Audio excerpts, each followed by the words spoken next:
नमस्कार दोस्तों, आज की शुरुआत एक ऐसी खबर से करते हैं जो आपके रोंगटे खड़े कर देगी, जो आपको ये सोचने पर मजबूर कर देगी कि आखिर हम किस तरह के देश में जी रहे हैं और हमारे लोकतंत्र की दिशा कहाँ जा रही है। ज़रा सोचिए दोस्तों, क्या आपने कभी सोचा था कि एक दिन ऐसा भी आएगा जब इस देश में एक जज, एक न्यायाधीश को सिर्फ इसलिए धमकियाँ दी जाएगी क्योंकि उन्होंने अपना संवैधानिक कर्तव्य निभाया है। क्या आपने कभी सोचा था कि एक महिला जज को सिर्फ इसलिए सांप्रदायिक बताया जाएगा क्योंकि उसने एक मॉब लिंचिंग के मामले में 14 हत्यारों को उम्र कैद की सज़ा सुनाई है। क्या आपने कभी सोचा था कि उस जज के धर्म को लेकर के सोशल मीडिया पर इतनी गंदी, इतनी भद्दी, इतनी अश्लील भाषा का इस्तेमाल किया जाएगा कि सुनकर के इंसानियत शर्मसार हो जाएगी। जी हाँ दोस्तों, ये सब हो रहा है और हो भी रहा है, हमारी आंखों के सामने हो रहा है। मध्य प्रदेश की एक अदालत में जज तबस्सुम खान ने एक ऐसा फैसला सुनाया जो वाकई ऐतिहासिक है। उन्होंने 2022 में हुई एक मॉब लिंचिंग के 14 आरोपियों को उम्र कैद की सजा सुनाई है। ये वो लोग थे जिन्होंने एक मासूम इंसान की पीट पीट करके हत्या कर दी थी और गौ रक्षा के नाम पर यह पूरा कांड किया गया था। अब इस फैसले के बाद जो हो रहा है वो वाकई शर्मनाक है। सोशल मीडिया पर एक खास तबके के लोग खुलेआम धमकियां दे रहे हैं। अगर हमारे 14 भाई 10 दिन के अंदर रिहा नहीं होते हैं तो पूरे देश में, पूरे प्रदेश में कत्लेआम होगा। अब जरा सोचिए दोस्तों ये कितनी बड़ी धमकी है, ये कितनी खतरनाक बात है और इस पर भी कोई पुलिस कार्रवाई नहीं हो रही है, कोई गिरफ्तारी नहीं हो रही है। ये व्यक्ति खुलेआम घूम रहा है और उसने सिर्फ धमकी ही नहीं दी है बल्कि सीधे जज को टारगेट किया है। उसने कहा है कि देख लो हिंदुओं, अब एक मुल्ला जज बन गई है तो हमारे 14 भाइयों को उम्र कैद हो गई है। अब जिस दिन एक मुल्ला प्रधानमंत्री बन जाएगा उस दिन तुम हिंदुओं का क्या हाल होगा। ये बयान सुनकर के मेरा खून खौल जाता है दोस्तों, क्योंकि ये बयान सीधे सीधे देश की एकता, सद्भाव और न्यायपालिका की स्वतंत्रता पर हमला है। और दोस्तों आज की इस वीडियो में मैं इन सब बातों पर विस्तार से बात करूंगा। मैं आपको बताऊंगा कि कैसे एक मुस्लिम महिला जज के साथ ये अन्याय हो रहा है, कैसे बिजनौर में एक चौंकाने वाली घटना सामने आई जहां गौरक्षा के नाम पर मुसलमानों को फंसाया जा रहा है, कैसे खुद पुलिस ने एक बहुत बड़े षड्यंत्र का पर्दाफाश किया है। शासन की राजनीतिक हैसियत को कम करने और उसे इस मुकदमे में फंसाने हेतु यह घटना कारित किया गया था। कैसे अब गौ हत्या कानून को पाकिस्तान की इश्क निंदा कानून की तरह इस्तेमाल किया जा रहा है और सबसे चिंताजनक बात, कैसे एक मुसलमान की जिंदगी का हर पहलू अब हमले के घेरे में आ चुका है। ये सब आपको आगे की वीडियो में बताऊंगा, तो वीडियो को अंत तक जरूर देखिएगा। चैनल को सब्सक्राइब करना मत भूलिएगा और अगर आप मानते हैं कि न्यायपालिका की स्वतंत्रता बचनी चाहिए तो लाइक और शेयर का बटन ज़रूर दबाइए। अब चलिए शुरू करते हैं दोस्तों। सबसे पहले इस पूरे मामले की पृष्ठभूमि को समझते हैं। साल 2022 में मध्य प्रदेश में एक बेहद दर्दनाक घटना हुई थी। 14 लोगों की एक भीड़ ने एक मासूम इंसान को घेरा और उसकी पीट पीट करके हत्या कर दी। ये कोई आम भीड़ नहीं थी, ये वो भीड़ थी जो खुद को गौ रक्षक बताती है। ये दिन रात गाय की रक्षा का दावा करती है लेकिन असल में सड़कों पर निकल करके मासूमों की जान लेने का काम करती है। उस मासूम का क्या कसूर था? उसका सिर्फ इतना कसूर था कि वो एक अलग धर्म का था, उसका नाम मुस्लिम था, उसकी पहचान अलग थी। बस इसी आधार पर उसे घेरा गया, उसे पीटा गया और उसकी जान ले ली गई। अब इस मामले की सुनवाई शुरू हुई, 4 साल चली। अदालत ने हर एक सबूत देखा, हर एक गवाह को सुना, हर एक पहलू पर विचार किया और तब जाकर के जज तबस्सुम खान ने अपना फैसला सुनाया। उन्होंने सभी 14 आरोपियों को उम्र कैद की सज़ा सुना दी। अब ये कितना बड़ा काम है, ये कितना ऐतिहासिक काम है, ये बात समझनी ज़रूरी है क्योंकि शायद ये पहली बार हुआ है कि किसी जज ने गौरक्षा के नाम पर हत्या करने वालों को बिना ये देखे कि उनका धर्म क्या है, उनकी राजनीति क्या है, उनकी विचारधारा क्या है, सिर्फ सबूतों और गवाहों के आधार पर इतनी बड़ी, इतनी कड़ी सजा सुना दी। ये साहस का काम है, ये हिम्मत का काम है, ये असली न्याय है।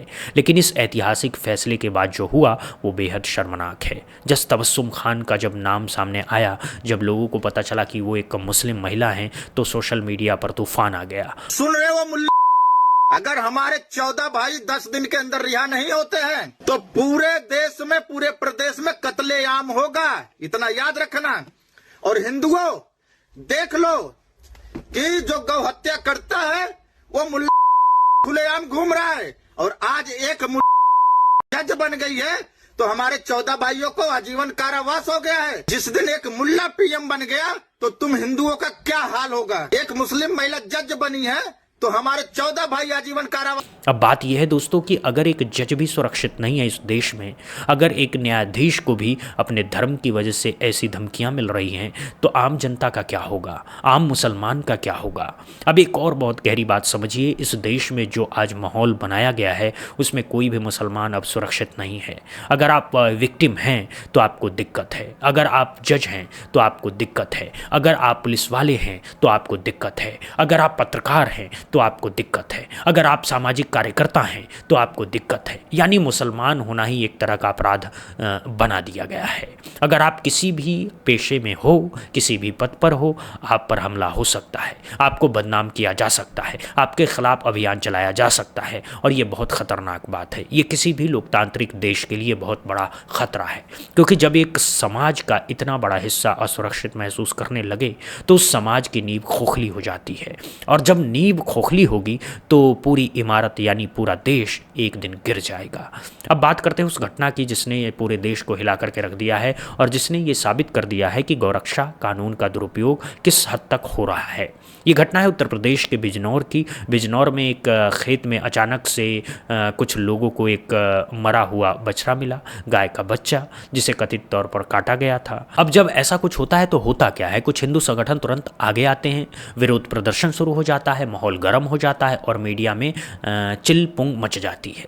इस मामले में भी यही हुआ। हिंदू संगठनों ने प्रदर्शन किया और तुरंत 3 मुसलमानों के नाम लिए गए, हसन, शमीम और शफीक। इन तीनों पर गौ हत्या का आरोप लगा दिया गया। इन्हें फंसाने की पूरी तैयारी हो गई। अब ये कहानी यहाँ तक तो आपको समझ में आ रही होगी, क्योंकि भारत में हर रोज़ ऐसी घटनाएं हो रही हैं। ये अब आम बात बन गई है। अमूमन इसके बाद होता क्या है, मुसलमानों को जेल भेज दिया जाता है, उनके परिवार को परेशान किया जाता है, उनके बिजनेस पर ताला लगा दिया जाता है और आरोप लगाने वाले बच निकलते हैं। लेकिन इस बार कुछ अलग हुआ। इस बार पुलिस ने अपना काम सही से किया। पुलिस ने पूरे मामले की गहराई से जांच की, इन्वेस्टिगेशन किया, और जो सच सामने आया वो किसी फिल्म के प्लॉट जैसा था। ऐसा लगता है दोस्तों कि भारत में सब कुछ एक फिल्म की तरह चल रहा है और हम सब उसमें किरदार बने हुए हैं। राजेश खन्ना का वो मशहूर डायलॉग याद कीजिए कि रंगमंच है और हम सब कठपुतलियाँ हैं। बिल्कुल वैसा ही हो रहा है। फ़र्क सिर्फ इतना है कि इस रंगमंच पर मुसलमान कठपुतली बना हुआ है जिसे जिधर चाहो उधर हाँका जा रहा है। अब पुलिस की जांच में जो सामने आया है वो हैरान करने वाला था। पुलिस को पता चला कि गांव के मौजूदा प्रधान जगपाल ने अपने राजनीतिक प्रतिद्वंदी को निपटाने के लिए ये पूरी साजिश रची थी।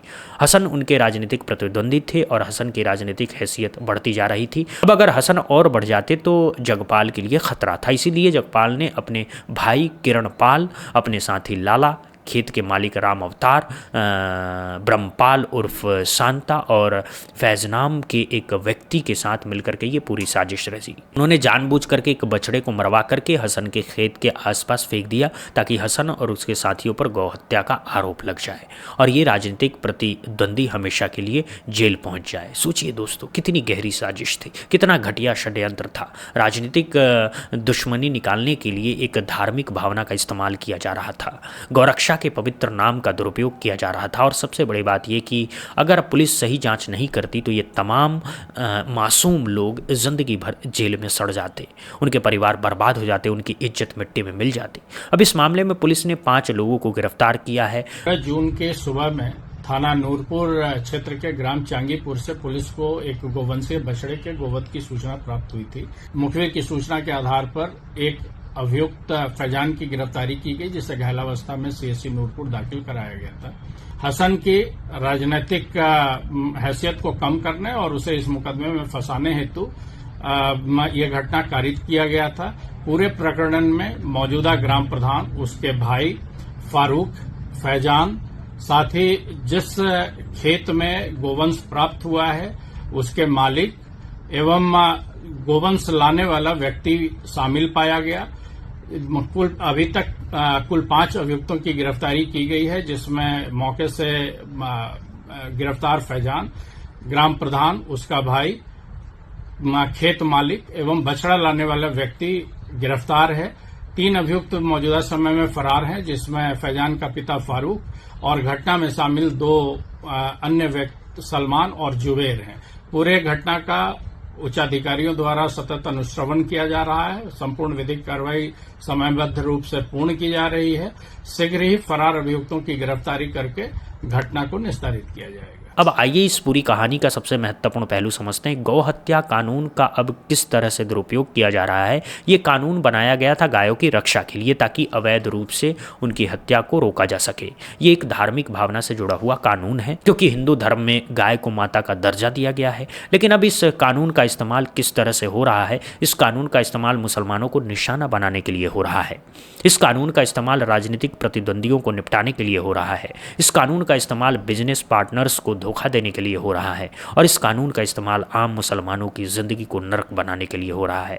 ये देख करके मुझे पाकिस्तान का इस निंदा कानून याद आता है, जो वहाँ ब्लास्फेमी लॉ के नाम से मशहूर है। पाकिस्तान में ये कानून बनाया गया था कि अगर कोई पैगंबर मोहम्मद साहब के खिलाफ या कुरान के खिलाफ कुछ कहता है तो उसके खिलाफ कार्रवाई होगी। लेकिन इस कानून का बेजा इस्तेमाल हो रहा है। बहुत से ऐसे मामले पाकिस्तान में आते हैं जहाँ गैर मुस्लिम लोगों को, चाहे ईसाई हों या हिंदू हों, उन पर झूठे आरोप लगाकर इस निंदा के मामले दर्ज कर दिए जाते हैं और फिर उन्हें संगीन धाराओं में जेल भेज दिया जाता है। कुछ को तो मौत की सज़ा भी सुना दी जाती है। पूरी दुनिया पाकिस्तान के इस कानून की निंदा करती है। यूएन तक इस पर सवाल उठाती है। मानवाधिकार संगठन इस पर रिपोर्ट छापते हैं। और हम भारतीय भी कहते हैं कि देखो पाकिस्तान कितना ख़राब देश है, वहाँ अल्पसंख्यकों के साथ कितना अन्याय हो रहा है। लेकिन अब क्या हो रहा है दोस्तों, अब भारत में भी कुछ कुछ ऐसा ही हो रहा है। गौ हत्या कानून को धीरे धीरे इस निंदा कानून जैसा बनाया जा रहा है, जिसके तहत मुसलमानों को फंसाया जा रहा है, उन्हें टारगेट किया जा रहा है। ये बहुत खतरनाक प्रवृत्ति है। अब आइए एक और महत्वपूर्ण बात समझते हैं। आज के दौर में मुसलमानों की ज़िंदगी के हर पहलू पर हमला हो रहा है, हर मोर्चे पर उन पर निशाना साधा जा रहा है। अगर एक प्रेमी और प्रेमिका साथ रहते हैं तो उनकी आपसी अनबन हो जाती है, तो लड़की कह सकती है कि देखिए ये लव जिहाद है, मुझे फंसाया गया है, और तुरंत मुस्लिम लड़के को जेल भेज दिया जाता है। अगर दो कारोबारी साथ में काम कर रहे हैं और बाद में किसी विवाद की वजह से एक दूसरे से नाराज हो जाते हैं, तो हिंदू कारोबारी पूरी साजिश रच सकता है और मुस्लिम कारोबारी पर गौहत्या का आरोप लगा सकता है, जैसे बिजनौर में हुआ। अगर आप किसी दफ्तर में काम करते हैं और किसी मुस्लिम सहकर्मी पर आरोप लगाना है, तो कह दीजिए कि ये कॉरपोरेट जिहाद कर रहा है, मुझे प्रमोशन नहीं मिलने दे रहा है। अगर कोई मुस्लिम छात्र मेहनत करके यूपीएससी की परीक्षा पास कर लेता है, आईएएस आईपीएस बनता है, तो कहा जाता है कि देखो ये यूपीएससी जिहाद हो रहा है, मुसलमानों को सरकारी सेवाओं में घुसाया जा रहा है। अगर कोई मुस्लिम लड़की किसी अच्छे पद पर पहुंच जाती है तो उस पर भी सवाल खड़े किए जाते हैं। यानी मुसलमान चाहे जो भी करे, चाहे जो भी बने, हर मोर्चे पर उस पर हमला होता है, हर मोड़ पर उसे टारगेट किया जाता है, हर कदम पर उसे रोकने की कोशिश होती है। ये कितनी दुखद स्थिति है, ये कितनी विडंबनापूर्ण स्थिति है, ये कितना अन्यायपूर्ण व्यवहार है एक पूरे समुदाय के साथ, ये तो आप देख ही रहे हैं। अब आइए एक सकारात्मक बात पर भी आते हैं। इस पूरे अंधेरे में एक रोशनी की किरण भी दिखाई दे रही है, और वो रोशनी आई है उन पुलिस अधिकारियों से जिन्होंने अपना काम पूरी ईमानदारी से किया। बिजनौर के पुलिस अधिकारियों ने जिस तरह से इस पूरे षड्यंत्र का पर्दाफाश किया, वो वाकई काबिल तारीफ़ है। उन्होंने ये साबित कर दिया कि अभी भी देश में ऐसे अधिकारी हैं जो अपने सियासी आकाओं के सामने नहीं झुकते, जो अपना सर सिर्फ संविधान के सामने झुकाते हैं, जो कानून के राज को मानते हैं, जो असली रक्षक होते हैं संविधान के। इन पुलिस अधिकारियों को सलाम है दोस्तों, इनकी हिम्मत को सलाम है, इनकी ईमानदारी को सलाम है, क्योंकि अगर ये अधिकारी भी सरकार के इशारे पर चलते तो हसन और उसके साथी आज जेल में होते और उनकी पूरी ज़िंदगी बर्बाद हो जाती। लेकिन इन अधिकारियों ने सच का साथ दिया, इन्होंने इंसाफ का साथ दिया और इन्होंने एक मिसाल कायम की। अब बात करते हैं उन सबसे बड़े सवाल की जो हम सबके मन में है। क्या अब देश में मुसलमान सच में सुरक्षित है? क्या वो अपनी रोजी रोटी कमा सकता है? क्या वो अपने बच्चों को अच्छी शिक्षा दिला सकता है? क्या वो अपने मन के मुताबिक पेशा चुन सकता है? क्या वो खुल करके अपनी राय रख सकता है? क्या वो शांति से जी सकता है? इन सब सवालों के जवाब बहुत निराशाजनक हैं, क्योंकि हालात बता रहे हैं कि अब मुसलमान की हर सांस पर पहरा है, हर कदम पर निगरानी है, हर बात पर शक है और हर काम पर रोक है। ये कौन सा भारत है? ये कौन सा लोकतंत्र है? ये कौन सी संविधान की रक्षा है? संविधान निर्माताओं ने हमें जो संविधान दिया है वो ये नहीं है। बाबा साहब अम्बेडकर ने जो संविधान लिखा था उसमें हर नागरिक को बराबर के अधिकार दिए गए थे। उसमें धर्म, जाति, लिंग या क्षेत्र के आधार पर कोई भेदभाव नहीं था। सबको अपनी मर्जी से जीने का हक था, सबको अपनी मर्जी से इबादत करने का हक था, सबको अपनी मर्जी से पेशा चुनने का हक था। लेकिन आज हम क्या देख रहे हैं? हम देख रहे हैं कि एक ख़ास समुदाय को निशाना बनाया जा रहा है, उनके अधिकार छीने जा रहे हैं, उनकी आज़ादी पर पहरे लगाए जा रहे हैं, उनकी इज्जत मिट्टी में मिलाई जा रही है। अब इन सब का असर सिर्फ मुसलमानों पर ही नहीं पड़ रहा है, इसका असर पूरे देश पर पड़ रहा है। हमारी अंतर्राष्ट्रीय छवि खराब हो रही है, हमारा लोकतंत्र कमज़ोर हो रहा है, हमारी न्यायपालिका पर सवाल खड़े हो रहे हैं, हमारी पुलिस पर भरोसा कम हो रहा है। और सबसे दुखद बात यह है कि हम एक समाज के तौर पर बंटते जा रहे हैं, टूटते जा रहे हैं, बिखरते जा रहे हैं। अंत में मैं दोस्तों आपसे यही कहना चाहता हूँ कि अब वक्त आ गया है कि हम सब जागें, हम सब बोलें, हम सब आवाज़ उठाएं। अगर एक जज को धमकी दी जा रही है तो ये पूरी न्यायपालिका को धमकी है। अगर एक मुसलमान को साजिश में फंसाया जा रहा है तो कल को ये साजिश किसी और के साथ भी हो सकती है, चाहे आप किसी भी धर्म के हों, चाहे आप किसी भी जाति के हों। अगर एक समुदाय असुरक्षित है तो कोई भी समुदाय सुरक्षित नहीं है। इसीलिए हम सबको मिलकर के खड़ा होना होगा, हम सबको मिलकर के बोलना होगा, हम सबको मिलकर के सच का साथ देना होगा। क्या आप मानते हैं कि जब तबस्सुम खान को सुरक्षा मिलनी चाहिए? क्या आप मानते हैं कि गौहत्या कानून का दुरुपयोग रुकना चाहिए? क्या आप मानते हैं कि न्यायपालिका की स्वतंत्रता बचनी चाहिए? अपनी राय कमेंट बॉक्स में ज़रूर बताइएगा। वीडियो को लाइक कीजिए, ज़्यादा से ज़्यादा शेयर कीजिए ताकि ये बात देश के कोने कोने तक पहुँचे। चैनल को सब्सक्राइब करना मत भूलिएगा, बेल आइकन दबा दीजिए ताकि अगली बड़ी खबर सबसे पहले आप तक पहुँचे। मिलते हैं अगली वीडियो में एक और बड़ी खबर के साथ। तब तक के लिए नमस्कार। जय हिंद, जय भारत, जय संविधान, जय इंसाफ।